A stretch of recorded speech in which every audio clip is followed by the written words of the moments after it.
Joseph, number 5. Joseph was sold for 20 pieces of silver. Genesis 37, verse 28. Then there passed by Midianites, merchantmen, and they drew and lifted up Joseph out of the pit and sold Joseph to the Ishmaelites for 20 pieces of silver. And they brought Joseph into Egypt. We see Jesus being sold, don't we? Betrayed for 30 pieces of silver. In Matthew chapter 26, verses 14 and 15, then one of the 12, called Judas Iscariot, went unto the chief priests, and said unto them, what will ye give me, and I will deliver him unto you. And they covenanted for him for 30 pieces of silver. So one for 20 pieces of silver, and one for 30 pieces of silver. But here's something that's a little extra for you on this matter. Joseph was sold by the ideal of his brother Judah. Genesis 37, 26, and Judah said unto his brethren, what profit is it if we slay our brother and conceal his blood? Come and let us sell him to the Ishmaelites. It was Judah's big idea to sell him. When we come to the New Testament, we see that it was Judas who betrayed his idea to betray the Lord. And he betrayed the Lord for 30 pieces of silver. Judah is the Hebrew name for Judas. Number 7. Joseph's garment was stained with the blood of the kid of the goats. You remember what they did? They took and stripped off his coat, his garment, that coat that Jacob had made for Joseph.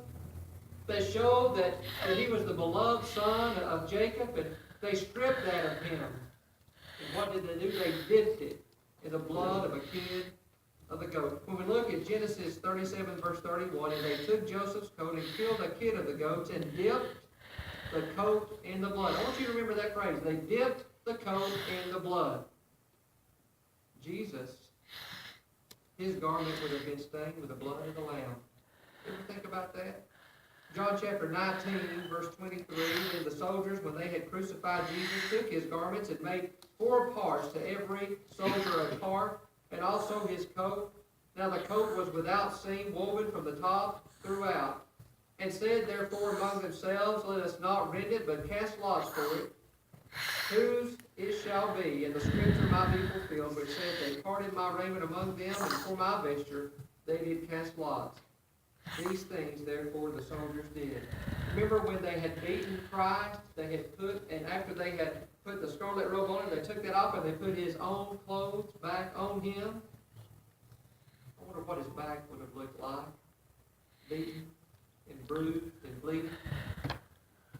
Some people say, well, his garment, when they took it off finally, the final time to put him on the cross, it would have been kind of like a bandage, putting a bandage on a bloody wound. And how, you know how it hurts when you peel that off. Here Jesus' garments would have been stained with the blood of the Lamb.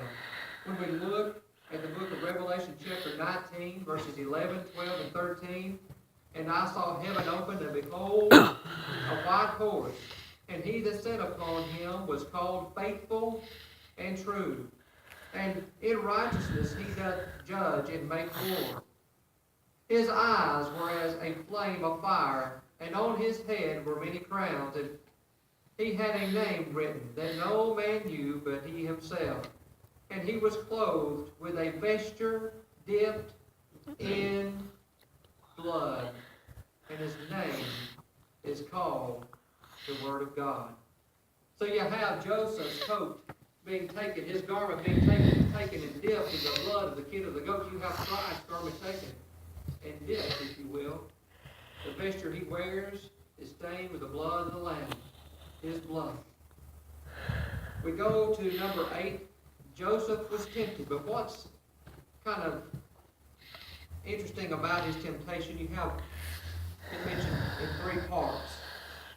When we look at Genesis chapter 39, beginning with verse 7, and it came to pass after these things that his master's wife, his Potiphar's wife, looking at Joseph. And it came to pass after these things that his master's wife cast her eyes upon Joseph, and she said, Lie with me. But he refused, and said unto his master's wife, Behold, my master wotteth not what is with me in the house, and he hath committed all that he hath to my hand.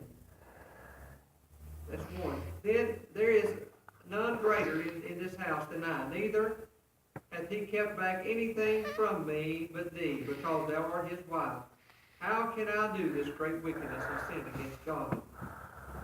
Look at verse 10. And it came to pass, as she spake to Joseph day by day, that he hearkened not unto her to lie by her, or to be with her. That's two. And it came to pass about this time that Joseph went into the house to do his business, and there was none of the men in the house there within. And she called him by his garment, saying, Lie with me. And he left his garment in her hand and fled, and got him out. Mentioned in three parts. When you look at the temptation of Christ, you have three differing parts as far as the temptation of Christ is concerned. And I'll leave you to look that up in the book of Matthew chapter 4, verses 2 through 11.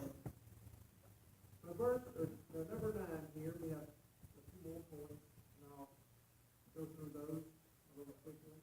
Joseph was persecuted, though innocent.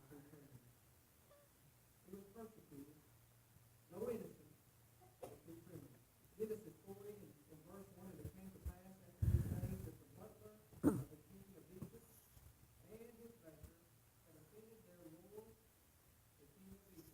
And the Pharaoh was wroth against two of his officers, against the chief of the smugglers, and against the chief of the bankers, and he put them with war